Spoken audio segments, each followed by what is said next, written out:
എല്ലാവർക്കും നമസ്കാരം. First of all ഒരു കാര്യം പറയാതിരിക്കാൻ വേണ്ടി എനിക്ക് ഭയങ്കര ടെൻഷനുണ്ട്. അമ്മ ഇവിടെ ഇരിക്കുന്നു, മഞ്ജു ചേച്ചി ഇവിടെ ഇരിക്കുന്നു, എല്ലാവരും ഉണ്ട് എൻ്റെ മുമ്പിൽ. ആൻഡ് എൻ്റെ ഫസ്റ്റ് മൂവി എന്ന് വേണമെങ്കിൽ പറയാം. ഐ മീൻ ഓൾമോസ്റ്റ്, കാരണം എൻ്റെ അമ്മയുടെ കൂടെ എനിക്ക് ഒരു സ്ക്രീൻ എന്താ പറയുക ഷെയർ ചെയ്യാൻ പറ്റുക എന്ന് പറയുന്നത് ഭയങ്കര വലിയൊരു ഭാഗ്യമാണ്. അതെനിക്ക് എൻ്റെ ഫസ്റ്റ് പടം നിങ്ങളെല്ലാവരും കണ്ടിട്ടുണ്ടാവും, അത് അനൗൺസ് ചെയ്തിട്ടുണ്ടായിരുന്നു റീസെൻ്റ്ലി, സുന്ദരിയായ സ്റ്റെല്ല എന്ന് പറഞ്ഞിട്ട്. ആൻഡ് എൻ്റെ രണ്ടാമത്തെ പടം തന്നെ എൻ്റെ അമ്മയുടെ കൂടെയും അതുപോലെ തന്നെ ബാക്കി എല്ലാ ക്രൂവും എല്ലാവരും ഭയങ്കര സീനിയർ ആയിട്ടുള്ള ആർട്ടിസ്റ്റാണ്. അപ്പം ഒരുപാട് സന്തോഷമുണ്ട്. അഭിലാഷ് ചേട്ടാ താങ്ക് യു, ആരതി ചേച്ചി താങ്ക് യു, ചേട്ടാ എല്ലാവർക്കും ഒരുപാട് നന്ദി എനിക്ക് ഓപ്പർച്യൂണിറ്റി തന്നതിൽ. അവർ പറഞ്ഞ പോലെ തന്നെ ഞാൻ ഈ കഥ ആക്ച്വലി ആദ്യം കേട്ടിട്ടുണ്ടായിരുന്നില്ല. അമ്മ എൻ്റെ അടുത്തൊരു വൺ ലൈനർ പോലെ ഒരു സംഭവം പറഞ്ഞു. അപ്പം അതുകൊണ്ട് ഞാൻ പിന്നെ അത് കഴിഞ്ഞിട്ട് അവരുടെ ഒരു തീരുമാനം തന്നെയായിരുന്നു എൻ്റെയും. Very happy. I wish all the best. നമുക്ക് എല്ലാവർക്കും ഈക്വലി എല്ലാവരുടെയും സപ്പോർട്ട് വേണം. എല്ലാവരും സപ്പോർട്ട് ചെയ്യുക. പിന്നെ എന്താ പറയുക, എല്ലാവർക്കും ഒന്നുകൂടെ താങ്ക് യു. വേറെ ഒന്നും എനിക്ക് ആക്ച്വലി പറയാൻ കിട്ടുന്നില്ല, നല്ല ടെൻഷനുണ്ട്. എല്ലാവർക്കും നമസ്കാരം. ഒത്തിരി സന്തോഷം ഈ ഒരു പുതിയ തുടക്കത്തിൻ്റെ ഭാഗമായിട്ട് ഇവിടെ നിൽക്കാൻ കഴിഞ്ഞതിൽ ഒരുപാട് സന്തോഷം. അഭിഷേകനുമായിട്ട് ഒരുപാട് നാളത്തെ സൗഹൃദം ഉണ്ടെങ്കിലും അഭിഷേകൻ്റെ ഒരു മൂവിയിൽ ഭാഗമാകാൻ പോകുന്നത് ആദ്യമായിട്ടാണ്. അതിൽ ഒരുപാട് സന്തോഷമുണ്ട്. എന്നെ അതിലേക്ക് വിളിച്ചതിൽ ഒത്തിരി സന്തോഷം. അഭിഷേകനോട് സ്പെഷ്യൽ താങ്ക്സ്. പിന്നെ എനിക്ക് തോന്നുന്നു എൻ്റെ ഏറ്റവും വലിയ ആഗ്രഹങ്ങളിലൊന്നായിരുന്നു മുന്നേ മഞ്ജു ചേച്ചീൻ്റെ കൂടെ അഭിനയിക്കണം എന്നുള്ളത്. അതെനിക്ക് അഭിനയിക്കാൻ പറ്റി. പിന്നെ എനിക്കുള്ള ആഗ്രഹമായിരുന്നു ഉർവശി ചേച്ചീൻ്റെ കൂടെ അഭിനയിക്കണം എന്നുള്ളത്. അപ്പോൾ ചേച്ചിനെ ഞാൻ ആദ്യമായിട്ടാണ് മീറ്റ് ചെയ്യണത് ഇപ്പോൾ. പക്ഷെ ഞങ്ങൾ ഫോണിലൂടെയൊക്കെ സംസാരിച്ചിട്ടുണ്ട്. അപ്പോൾ എൻ്റെ ഏറ്റവും വലിയ ആഗ്രഹമാണ് ഈ ഒരു മൂവിയിലൂടെ സാധിക്കാനായിട്ട് പോകുന്നത്. അത് ഏറ്റവും നന്നായിട്ട് തന്നെ മുന്നോട്ട് പോകട്ടെ. ഏറ്റവും നന്നായിട്ട് തന്നെ ഞങ്ങൾക്കൊരു ടീമായിട്ട് നിന്ന് ചെയ്യാൻ കഴിയട്ടെ. അതിനുള്ള എല്ലാ അനുഗ്രഹവും ഈശ്വരൻ തരട്ടെ എന്ന് പ്രാർത്ഥിക്കുന്നു. Thank you so much. ഇപ്പോൾ അഭിലാഷേട്ടൻ നേരത്തെ പറഞ്ഞു, ഇപ്പം ചേച്ചിയും അഭിലാഷേട്ടനും തമ്മിൽ ഡിസ്കസ് ചെയ്തപ്പോൾ ഇങ്ങനൊരു കോൺവെർസേഷൻ അവരുടെ ഇടയിലുണ്ടായിരുന്നെന്ന്. എന്നെ കഴിഞ്ഞ ഓണത്തിൻ്റെ സമയത്താണ് ഏകദേശം അഭിലാഷേട്ടൻ അത് വിളിച്ച് പറയുന്നത്. എനിക്കത് ഭയങ്കര ഒരു തീരെ എന്താ പറയുക അവിശ്വസനീയമായൊരു മൊമെൻ്റ് ആയിരുന്നു. ഞാൻ ആരാ പറഞ്ഞേ നീ 2 തവണ എടുത്ത് ചോദിച്ചു. അപ്പോൾ ഇങ്ങനെ അഭിലാഷേട്ടൻ എൻ്റെ അടുത്ത് പറഞ്ഞു ഉർവശി ചേച്ചി പറഞ്ഞു. ഉർവശി, ഞാൻ പറഞ്ഞു ആര്? ഉർവശി ചേച്ചിയോ? അപ്പം ഞാനത് ഉർവശി ചേച്ചി ഉർവശി ചേച്ചി ഞാൻ പറയാണോ എന്നെ അറിയോ എന്ന് ചോദിച്ചു. പണ്ട് പറഞ്ഞു ഇങ്ങനെ പടം കണ്ടിട്ടുണ്ട്, ചേച്ചിക്ക് അറിയാമെന്ന് പറഞ്ഞു, ചേച്ചി ഇങ്ങനെ പറഞ്ഞു എന്ന് പറഞ്ഞു. എനിക്കത് കേട്ടപ്പോൾ തന്നെ ഒരുപാട് സന്തോഷം. എൻ്റെ ചുറ്റും കുറേ ഫ്രണ്ട്സ് ഉണ്ടായിരുന്നു.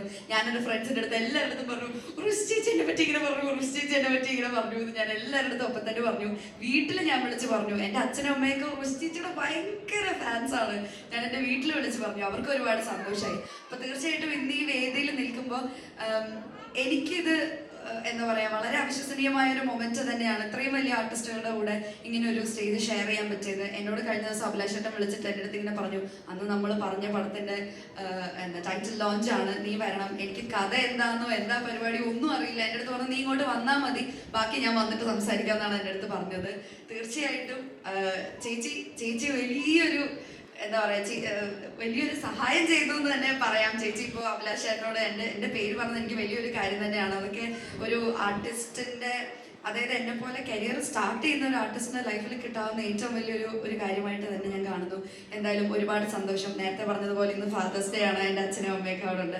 അച്ഛൻ ഹാപ്പി ഫാദേഴ്സ് ഡേ. അച്ഛൻ ഇന്ന് ഒരു ഗിഫ്റ്റാണ്. അച്ഛൻ അങ്ങനെ എൻ്റെ ടൈറ്റിൽ ലോഞ്ചിന് അങ്ങനെയൊന്നും വന്നിട്ടില്ല.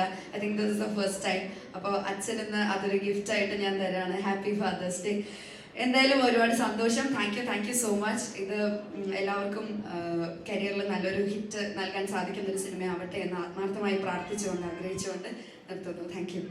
ഇവിടെ ഏറ്റവും കൂടുതൽ ആളുകൾ പറഞ്ഞ ഒരു കാര്യം എന്ന് പറയുന്നത് അഭിലാഷ് പിള്ളൈ എന്ന വ്യക്തിയുടെ ആത്മബന്ധത്തെക്കുറിച്ചും സിനിമയോടുള്ള അഭിനിവേശത്തെക്കുറിച്ചുമാണ്. കുറച്ച് വർഷങ്ങൾക്ക് മുമ്പ് അഭിലാഷ് ഞാൻ ആദ്യം കാണുമ്പോൾ അഭിലാഷിൻ്റെ അടുത്ത് ആദ്യം ചോദിച്ചത് എടാ തെലുങ്കിൽ ഒരു കഥ പറയാൻ വല്ല വഴിയുണ്ടോ എന്നുള്ളതാണ്. അപ്പോൾ ഇദ്ദേഹം ഓൾറെഡി കടാവറും നൈറ്റ് ഡ്രൈവൊക്കെ ചെയ്ത് കഴിഞ്ഞൊരു മനുഷ്യനാണ്. അത് പറഞ്ഞു പോയപ്പോൾ ഞാൻ ആലോചിച്ച ദൈവമേ, ഞാൻ അത്രയും പ്രോമിനൻ്റ് ആയിട്ട് മലയാള സിനിമ ചെയ്തുകൊണ്ടിരിക്കുന്ന ഒരാളുടെ അടുത്ത് ഞാനൊരു ചാൻസ് ചോദിച്ചില്ലല്ലോ. തെലുങ്കിൽ വെറുതെ തുടക്കം കുറിച്ച് എൻ്റെ അടുത്ത് പുള്ളി ചോദിച്ചു തെലുങ്കിൽ കഥ പറയാൻ വല്ല അവസരം ഉണ്ടോ എന്നാണ്. അത് എനിക്കൊരു ഐ ഓപ്പണറായിരുന്നു. ഇന്നും ആ അഭിലാഷ് പിള്ളയ്ക്ക് ഒരു മാറ്റവും ഇല്ല എന്നുള്ളതാണ് ആ കാര്യത്തിൽ, ആ ഒരു അഭിനിവേശത്തിൽ, ആ ഒരു ഹങ്കറിൽ. ആകെയുള്ളൊരു മാറ്റം എന്ന് പറഞ്ഞു കഴിഞ്ഞാൽ ഇന്ന് എനിക്കറിയുന്ന തെലുങ്കിലെയും തമിഴിലെയും ഡയറക്ടേഴ്സ് അഭിലാഷിന്റെ കഥ കേൾക്കാൻ വേണ്ടി കാത്തിരിക്കുകയാണ്. അതിനുവേണ്ടി കേരളത്തിലേക്ക് വരുന്ന ഒരു അവസ്ഥയിലേക്ക് അഭിലാഷ് പിള്ളை മാറി എന്നുള്ളതാണ്. അതുപോലെ തന്നെ ഈ ചാൻസ് ചോദിക്കുന്നവർക്ക് ചാൻസ് കൊടുക്കുന്ന ഒരു വ്യക്തിയായി അഭിലാഷ് പിള്ളை മാറി എന്നുള്ളതാണ്. ഒരു ചെറിയ ഗ്രോത്ത് അല്ല ഒരാളെ സംബന്ധിച്ചിടത്തോളം. നിങ്ങൾ ഈ സിനിമയുടെ ക്രെഡിറ്റ്സും കാര്യങ്ങളൊക്കെ കണ്ടു കഴിഞ്ഞാൽ ഓൾറെഡി ഒരു 15 ആൾക്കാരുടെ പേരുണ്ട്. ഇനിയും ഒരു 25 ആൾക്കാരുടെ പേര് അതിൽ കയറ്റണം എന്ന് അഭിലാഷ് പിള്ളയ്ക്ക് ആത്മാർത്ഥമായിട്ടുള്ള ആഗ്രഹമുണ്ട്. സ്ക്രിപ്റ്റിന്റെ പരിമിതി കൊണ്ടാണ് അത് അദ്ദേഹം ചെയ്യാത്തത്. അങ്ങനത്തെ ഒരു മനുഷ്യനാണ്. കൂടെയുള്ളവരെ കൂടെ കൂട്ടി എല്ലാവർക്കും അവസരം കൊടുത്ത് എല്ലാവരും ഒരുമിച്ച് കൊണ്ടുപോകാൻ ആഗ്രഹിക്കുന്ന ഒരു വ്യക്തിയാണ് അഭിലാഷ് പിള്ളை. പ്രൊഡക്ഷൻസിന് എല്ലാവിധ ആശംസകളും നേരുന്നു. അഭിലാഷിന്റെ വിജയം എന്ന് പറയുന്നത് അഭിലാഷ് നന്നാവുക എന്നുള്ളത് അഭിലാഷ് ആഗ്രഹിക്കുന്നതിനേക്കാൾ അഭിലാഷിന്റെ ചുറ്റും നിൽക്കുന്നവർ ആഗ്രഹിക്കുന്നുണ്ട് എന്നുള്ളതാണ്. അഭിലാഷ് പിള്ളை, നിങ്ങളുടെ ഏറ്റവും വലിയ ആഗ്രഹം എന്ന് പറയുന്നത്, ഒരു മനുഷ്യന്റെ ഏറ്റവും വലിയ ഗ്രോത്ത് എന്ന് പറയുന്നത് അതാണ്. നിങ്ങളുടെ ഏറ്റവും വലിയ ഉത്തരവാദിത്വം എന്ന് പറയുന്നത് അതാണ്. ഈ ഒരു അഭിലാഷ് പിള്ളை പ്രൊഡക്ഷൻസിന്റെ ഏറ്റവും ആദ്യത്തെ വെഞ്ചറിലേക്ക് എന്നെ ക്ഷണിച്ചപ്പോൾ കഥ പോലും കേൾക്കാതെ ഞാൻ പറഞ്ഞു ഞാൻ എൻ്റെ ഭാഗമാവാം എന്നുള്ളതാണ്. കാരണം ഇത്രയും പാഷനേറ്റ് ആയിട്ടുള്ള ഒരു ടീമിന്റെ ഭാഗമാവുക എന്നുള്ളത് വലിയൊരു ഭാഗ്യമാണ്. താങ്ക് യു സോ മച്ച് എനിക്ക് ഇങ്ങനെ ഒരു അവസരം തന്നതിൽ. അതിൽ ഉർവശി ചേച്ചിയെ പോലെ ഒരാളും ആ പ്രൊഡക്ഷനിൽ അസോസിയേറ്റ് ചെയ്യുന്നുണ്ട് എന്ന് പറയുമ്പോൾ അത് തീർച്ചയായിട്ടും അതിമധുരമാണ്. അഭിലാഷിന്റെ കൂടെ തന്നെ കട്ടയ്ക്ക് നിന്ന് അഭിലാഷിലൂടെ ഞാൻ പരിചയപ്പെട്ടതാണ് ആരതിനെയും ബിബിനെയും. അവർക്കും സിനിമയോടുള്ള പാഷൻ എന്താണെന്ന് അറിയാം. എന്തായാലും ഒരുപാട് സിനിമയെ ഇഷ്ടപ്പെടുന്ന ഒരു വലിയ കൂട്ടായ്മയായിരിക്കും ഇത് എന്നുള്ളത് ഉറപ്പ് നൽകുന്നു. ഒരു ഗംഭീര എന്റർടൈനർ ആയിരിക്കും എന്നുള്ളത് ഉറപ്പ് വരുന്നു. Thank you.